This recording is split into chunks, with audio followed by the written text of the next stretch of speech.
자, 도급 순위 16이라는 태영건설의 지금 워크아웃 여파가 굉장히 충격이 지금 크게 나타나고 있어요. 자, 태영의 PF가 4조가 넘는다라는 이야기가 지금 나오고 있습니다. 자, 그래서 태영이 지금 위험에 노출된 익스포저라고 하죠. 금액이 금융권에서만 4조 5,800억에 달한다고 합니다. 태영이 직접 빌린 여신은 5,400억인데 PF 사업장 위험 노출액이 4조가 더 있다는 거예요. 그래서 강원도 강릉에서 태영건설이 1조 5천억을 투자하겠다고 공언한 군부대 사격장 이전 관광단지 개발 사업 추진 여부도 지금 문제가 되고 있어요. 자, 또 이 동계올림픽 특구 사업의 하나로 추진되던 강릉 디오션 259 복합 개발 사업도 있고요. 현재 공정이 50%가 진행됐다고 해요. 경북 구미에서는 꽃동산 민감동공원 개발 사업이 있고 구미시에서 그랑폴의 대시항이라는 아파트를 짓고 있는데 이게 2643가구의 초대형 단지라고 해요. 근데 분양률이 지금 1단지가 20%에 불과하다는 거예요. 그래서 2, 3단지 분양 일정이 무기한 연기됐다는 거예요. 대전에서는 이 LH 심사를 통과한 배덕구 효자구역 1단계 사업 추진이 지금 묶여 있고요. 그래서 LH의 공동시행사인 계룡건설 컨소시움에 태영이 들어가 있다는 거예요. 태영 지분이 17%라고 이야기를 하고 있습니다. 그뿐 아니라 대전 동구 이 주거 환경 개선 사업에도 또 멤버로 들어가 있고요. 대구에서는 동부 신천동 옛 동부 정류장 주상 복합 사업을 또 태영건설이 맡고 있다는 거예요. 공정이 48% 진행됐다는 거예요. 그래서 태영건설의 3분기 말 보정이 4조 4,100억인데 SOC 사업을 빼고 순수 부동산 개발 PF 잔액은 3조 2천억이라고 이야기가 나오고 있습니다.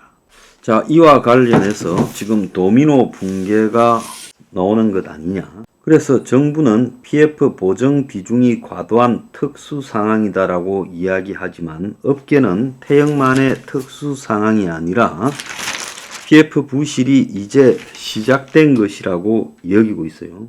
그래서 정부가 PF 연착륙을 이렇게 강조하지만 PF 시장을 관리할 능력이 없다고 의문을 품고 있어요. 기초법이라고 하는 워크아웃과 관련되는 법이 기초법 시행령이 완비되기까지 태영이 버티지 못하고 기초법이 시행되자마자 워크아웃을 신청한 것은 정부의 컨트롤할 수 있는 능력이 지금 떨어진 걸 의미한다. 이렇게 보고 있는 겁니다. 그러니까 법이 통과되고 이제 일몰이 됐는데 그걸 다시 통과시켜서 거기에 시행령이 완성돼서 모든 것이 갖춰졌을 때 기업구조조정 촉진법에 통해서 워크아웃 절차를 밟도록 끌고 가야 되는데 그때까지 견디지 못하고 그냥 기초법이 통과되고 아직 시행령도 안 만들어진 상태에서 태영이 먼저 무너져 버렸다는 것은 정부가 한두 달 끌고 갈 능력도 없는 거 아니냐 이렇게 보는 거죠. 그래서 대한주택건설협회 관련자들은 PF 현장들은 시공사 직업보정뿐만 아니라 연대보정까지 서고 있어 총선 이후 PF 연장이 안 되면 어디까지 터질 게 확대될지 감이 안 잡힌다 이야기하고 있어요. 그래서 지금 부동산 PF 대출 잔액과 연체율을 보면 은행이 지금 44조 2천억 그리고 보험이 43조 3천억 저축은행이 9조 8천억 그리고 캐피탈이 24조 그리고 정권사는 6조 3천억이라고 말을 하고 있습니다. 근데 중요한 것은 위험 노출액이 지금 정부에서 공식적으로 9월 달에까지 134조 3천억이라고 말을 하고 있는데 저는 180조가 넘는다 하죠. 오늘 아침에 동아일보에 보면 위험 익스포저액이 163조 4천억으로 2017년에 비하면 2배 이상 올랐다는 거예요. 그러니까 PF 대출 잔액 134조 3천억과 위험 노출액은 다르다는 겁니다. 그래서 거기에 이제 차이가 나는 것은 이 정권회사의 직업 보정이 있고 저축은행의 토담대라고 부르는 토지담보대출이죠. 그 다음에 여기에서 빠져 있지만은 163조에서 새마을금고 등의 토지관리 신탁도 한 16조 좀 더 있어요. 그러면 합쳐서 180조가 넘는다라는 게 제 계산인 겁니다. 그래서 이 금값인 청담동의 땅이 지금 사업이 되지 않으면서 또 청담동 도산대로 일대에 슈퍼리치, 즉 100억짜리 그런 이 아파트가 들어갈 고급 주거시설에 지금 포장도 하지 않은 채 유료 주차장으로 쓰고 있는 게 있다는 거예요. 이 사업은 자금난으로 2월 달에 토지사업권이 공매로 넘어갔지만 7월 시행사가 가까스로 대주단을 설득해 브릿지론을 올해 말까지 연장했는데 지금 말까지 착공을 하지 못해 내년 4월까지 연장됐는데 공사가 언제 어찌 될지 알 수도 없다는 거예요. 강남역에서 도보 8분 거리에 있는 서초구 영동프라자 개발사업 부지도 멈춰선 지 오랜데 지하 3층, 지하 5층 규모의 상가를 신축하는 사업이 PF에 실패해서 부지 공매 최종 입찰이 유찰되면서 대주단 협약도 지금 지지부진하다는 거예요. 그래서 고금리 장기화로 부동산 시장이 경색이 되면서 강남 불패도 지금 다 무너져 버렸다는 겁니다. 그래서 이 기준금리가 오르고 또 사업성 평가를 잘못하고 이러면서 지금 문제가 생기기 시작하는데 비수도권의 경우에는 미분양이 심각한 상황이라는 거예요. 그래서 주로 이 금융권이 사업 초기 땅값에 돈을 댄 브릿지론 부실 리스크가 핵심 내관이 될 거다라고 말이 나오고 있어요. 자, 그래서 디올투자증권은 9월 말 본 PF로 가지 못하고 만기 연장으로 버티고 있는 브릿지론 규모가 30조라고 했고 이를 본 PF로 전환하려면 30조 땅값에 60조의 자금이 투입돼야 되는데 결국 이 지금 신용평가사들은 이 브릿지론의 30에서 50%가 부실화 될 거다, 손실이 될 거다라고 이야기를 하고 있어요. 그래서 고금리 장기화로 내년 상반기까지 부동산 PF 위기가 계속될 건데 브릿지론 부실이 굉장히 심각하다. 정권사 PF 연체율이 억지로 낮춰서 14%인데 은행보다 훨씬 높아서 태형발 위기에 더 취약하다. 이런 이야기가 나오고 있어요. 자, 지금 SBS를 팔아라 이런 이야기도 있지만 태형 오너 일가는 사제 출연 운운하면서 지금 정리를 하지 않고 있어요. 근데 과연 4조에 가까운 이런 위험 노출액을 수습할 수 있는 돈이 나올 수 있는가가 의문이에요. 그 중에서 특히 중요한 것은 태형이 지금 은행권 차입금만 7,243억이고 보험권에서 2천억이 넘는다는 거예요. 이금융권이요. 태형의 장단기 차입금은 2조 1,550억이고 장기 차입금이 1조 5천억쯤 되고 단기 차입금이 6,600억쯤 되고 있어요. 그런데 은행권에서 7,243억을 빌렸어요. 보험사 2,362억, 상호금융에서도 지금 신협중앙회가 397, 용인새마을중앙금고가 359, 성남중앙새마을금고가 334억, 에큐온저축은행이 50억 등을 대출받았고 정권사 중에서는 KB증권이 412억, 하나증권이 300억, 한양이 100억, 현대차증권이 28억, 미래에셋 23억이 있다는 거예요. 그래서 주택도시보증공사 허그가 보증서를 100% 은행에 대출해서는 주로 서줘서 받아내는데 문제가 없다고 하지만은 문제는 태형 건설이 보증을 쓴 PF 사업장은 지금 안전하지 않다는 겁니다. 그래서 금융권에서 데미지가 있는 곳이 나올 거다라고 이렇게 이야기가 나오고 있어요. 태형의 사업장은 총 60개인데 당국은 옥석을 가려서 일부를 정리하겠다. 레고랜드 사태 같은 것은 없을 거라고 하지만 정리하다 보면 문제가 더 커질 수 있다라는 우려가 나오고 규모가 작은 중견 중소건설사들이 PF 만기 연장이 안 되면 어떻게 하나 지금 한숨을 쉬고 있다는 거예요. 태형이 이제 저렇게 되면서 금융기관들이 전부 바짝 얼어버릴 수 있다는 겁니다. 그래서 수주를 하기 위해서 시행사에 대출 보증을 쓴 건설사들이 지금 시공순위 50위권 이하가 전체가 위기에 빠질 가능성도 있다는데, 관변에서는 그럴 가능성이 없다고 큰소리치고 있어요. 그런데 팬데믹 기간 동안에 부동산 대출이 급증했는데 한국은행은 금융사의 자산 건전성이 우려된다고 지금 지적을 하고 있어요.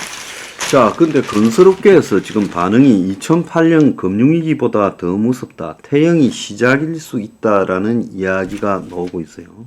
그래서 4월 총선 후에 부동산 PF가 본격적으로 터져버릴 거다. 자, 그렇게 지금 이야기가 나오고 있습니다. 그래서 건설업계 관계자들은 지금 PF 현장은 시공사들이 직업보증, 연대보증까지 서고 있어 총선 이후 PF 대출 연장이 안 되면 어디까지 확대될지 일파만파일 거다. 내년에 사업이 굉장히 어려워서 2008년 금융위기 때보다 더 어려울 거다, 이런 이야기까지 나오고, 금융권이 건설사 상대 대출을 갖다가 옥죄일 거다라는 이야기도 나오고 있어요. 그래서 건설사들이 지금 떨고 있어서 다음 차례는 누굴 거냐, 지금 그런 이야기들이 나오고 있고, 최근에 보면 신세계건설 그리고 한진중공업, HJ중공업 등의 지금 우려도 지금 계속되고 있어요. 그래서 지금 신세계건설, HJ중공업 빚 고위험, 위기 확산 우려. 그래서 대기업 계열은 그룹에서 지금 지원을 해서 수습을 하지 않겠느냐 하는데, 신세계건설 같은 경우에 우발 채무까지 합하면 2조 4,115억, 코롱글로벌은 4,753억. 근데 문제는 신세계건설의 부채 비율이 468, HJ중공업이 835, 두산건설이 385, 코롱글로벌이 313. 지금 부채가 고위험 단계에 들어가 있는 이런 회사들이 연쇄적으로 터지지 않겠나 지금 이야기가 나오고 있습니다. 그래서 건설업계는 준공후 미분양이 오히려 최근에 늘어나고 있어서 본 PF 위기, 지금은 브릿지론 위기인데 본 PF 위기가 내년에 더 커질 거라는 거예요. 준공이 미분양이 2년 8개월 만에 최대치로 늘어나고 있다. 그래서 미분양 문제가 이미 지난해부터 심화되어서 어제자로 국내 준공후 미분양이 10월 말 기준으로 1,224가구라고 나왔는데요. 지난 2월 달에 8,554가구에 비해 20%가 증가했어요. 그런데 실제 이 준공후 미분양이 더 많을 거고, 특히 지방은 지금 청약률이 너무 낮아 분양 물량은 또 많기 때문에 미분양이 지방에서 굉장히 많이 나올 거고, 본 PF 리스크에서도 아예 처음에 미분양보다 준공후 미분양이 현금 흐름을 막기 때문에 훨씬 위험한데, 부동산 PF는 브릿지론과 본 PF로 나눠지는데 초기 단계는 브릿지론이고 이후 이제 본 PF를 일으켜 브릿지론 돈을 갚는데, 준공후 미분양이 심화되면 아예 분양을 통해 상환하는 길이 막혀버리기 때문에 이게 지금 심각한 거라는 거예요. 자, 그래서 지금 일단 터지고 있습니다. 어디까지 지금 터질지 예측이 불가능하고 정부가 관리가 가능한지 그것도 의문입니다. 자, 내년에 뭐 선거 전후 어떻게 될지 모르지만 일단 이 부동산에서 큰 문제가 터질 거다라는 것은 거의 기정사실화 되고 있는 것 같습니다.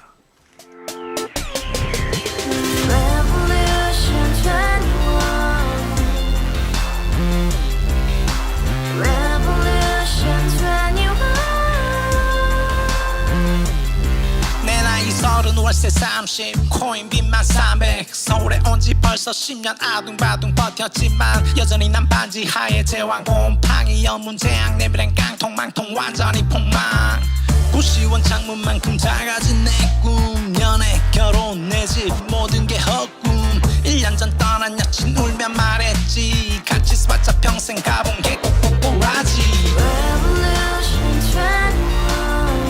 가봐